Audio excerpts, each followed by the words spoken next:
కుంభరాశి వారికి ఎలా ఉండబోతుంది ఈ వారం అనేది గమనిద్దాం. కుంభరాశి వారికి వచ్చేటప్పటికి ఈ వారం కొంచెం సామాన్యమైనటువంటి ఫలితాలే గోచరిస్తున్నాయి అన్నమాట. ఎందుకంటే ఈ రాశి వారికి వచ్చేటప్పటికి జన్మరాశిలో రవిగ్రహ సంచారం అనేది స్టార్ట్ అయింది.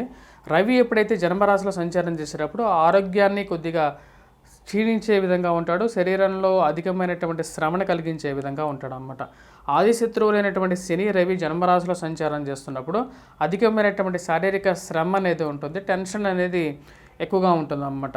ఆరోగ్య క్షీణత కూడా ఉంటుంది. మరియు అదేవిధంగా వైవాహిక జీవితంలో మనస్పర్ధలు గురి చేసే విధంగా ఉంటాడన్నమాట. ఇక రాశి వారికి వచ్చినప్పటికీ కుజుడు 1000 స్థానంలో సంచారం చేస్తున్నాడు. ఇది కూడా అంత యోగకారకమైనటువంటి స్థానం కాదు, ఇది ధనక్షయ కారకం అన్నమాట. అంటే డబ్బు సమయానికి వచ్చి చేరదు, అధికమైనటువంటి ఖర్చు కూడా కలిగే విధంగా ఉంటుందన్నమాట. ఇక రాశి వారికి మనం చూసినట్లయితే ధనస్థానంలో రాహువు, అష్టమంలో కేతువు.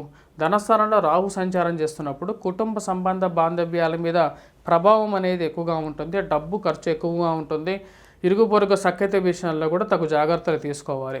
అదేవిధంగా అష్టమంలో సంచారం చేస్తున్నటువంటి కేతు వచ్చేటప్పటికీ వైవాహిక జీవితంలో జీవిత భాగస్వామి యొక్క మనస్పర్ధలు కలిగే విధంగా ఉంటుందన్నమాట. మరియు అదేవిధంగా విదేశాల ప్రయత్న సంబంధితమైన విషయాలు కొంచెం యోగించే విధంగా ఉన్నాయి.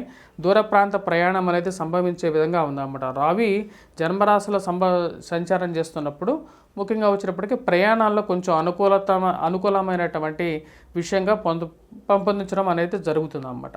గురువు అంత యోగ్యకారకమైనటువంటి స్థితిలో లేడు. దీనివల్ల వచ్చినప్పటికీ ముఖ్యంగా దీని ప్రభావం ఎలా ఉంటుందంటే ముఖ్యంగా విద్యార్థుల మీద ఎక్కువగా ఉంటుంది. విద్యార్థులు ఎవరైతే గురువు యొక్క కృప కావాల్సినటువంటి విద్యార్థులు వారి చదువులో కొంచెం కాన్సన్ట్రేషన్ అనేది ఎక్కువగా చేయాల్సినటువంటి పరిస్థితి ఉంటుందన్నమాట. నార్మల్గా వచ్చినప్పటికీ వారు బాగా పెర్ఫామ్ చేయగలుగుతారు. కాకపోతే గురువు సరైనటువంటి స్థితిలో లేనప్పుడు దాని యొక్క ప్రభావం అనేది వీరి మీద ఎక్కువగా ఉంటుంది. అదేవిధంగా 1000 స్థానంలో ఉన్నటువంటి కుజుడు శుక్రుడు యోగకారకుడు అన్నమాట. శుక్రుడు ఎప్పుడైతే 1000 స్థానంలో ఉన్నందువల్ల ఐశ్వర్య ప్రదాయకుడుగా ఉంటాడో సమయానికి రావాల్సినటువంటి డబ్బు వచ్చి చేరుతుంది. ఇక రాశి వారికి 7వ తారీఖు తర్వాత కొంచెం అనుకూలమైనటువంటి ఫలితాలు అనేవి గోచరిస్తున్నాయన్నమాట. ముఖ్యంగా కొత్త స్నేహితులు, కొత్త బంధువులు ఏర్పడటం అనేది జరుగుతుంది. వారితో సత్సంబంధాలు అనేవి ఏర్పడే విధంగా కూడా గోచరిస్తూ ఉన్నది. ఇక రాశి విద్యార్థులు వచ్చేటప్పటికి ముఖ్యంగా పోటీ పరీక్షల కోసం ప్రిపేర్ అవుతున్నటువంటి వారు తగు జాగ్రత్తలు తీసుకోవాలి. ఎక్కువగా కష్టపడి చదవాల్సినటువంటి ముఖ్యమైనటువంటి సూచన. ఎందుకంటే గురుగ్రహ అనుకూలత అనేది తక్కువగా ఉంది కాబట్టి ఈ రాశి విద్యార్థులు ఈ యొక్క విషయంలో కొద్ది జాగ్రత్తగా ఉండాల్సినటువంటి ముఖ్యమైన సూచన. వివాహ ప్రయత్న సంబంధితమైన విషయాలు ముడిపడే విధంగా గోచరించట్లేదు. దీనికి ముఖ్య కారణం వచ్చేటప్పటికి ఈ యొక్క వారంలో కూడా గురువు అనుకూలత లేదు, ప్లస్ ఇక రాశి వారికి జన్మరాశిలో రవి మరియు 1000 స్థానంలో కుజుడు శుక్రుడు కూడా అంత అనుకూలమైనటువంటి స్థితిలో లేడు కాబట్టి వివాహ ప్రయత్న సంబంధితమైన విషయాలు కొంత మందకొండిగా ఉండే విధంగా ఉంది. వ్యాపార ప్రయత్న సంబంధితమైన విషయాలు సామాన్యంగా గోచరిస్తున్నాయి. ఉద్యోగ ప్రయత్న సంబంధితమైన విషయాలు మార్చి 7వ తారీఖు తర్వాత కొంచెం సానుకూలపడే విధంగా గోచరిస్తూ ఉందన్నమాట. ఉన్న చోట పని చేయలేక వేరే చోట ఉద్యోగ ప్రయత్నాలు చేయాలనుకునేటువంటి వారు మార్చి 7వ తారీఖు తర్వాత చేస్తే కొంచెం యోగించే విధంగా ఉందన్నమాట. ఈ యొక్క రాశి వారికి వచ్చేటప్పటికి రాబోతున్నటువంటి కొత్త సంవత్సరంలో కొంచెం బెటర్ రిజల్ట్స్ అనేది వస్తాయన్నమాట. ఈ సంవత్సరంలో సానుకూలమైనటువంటి ఫలితాలు గోచరించట్లేదు. ఈ వారంలో కూడా చెప్పాలంటే కొంచెం మిశ్రమంగానే గోచరిస్తూ ఉన్నదన్నమాట.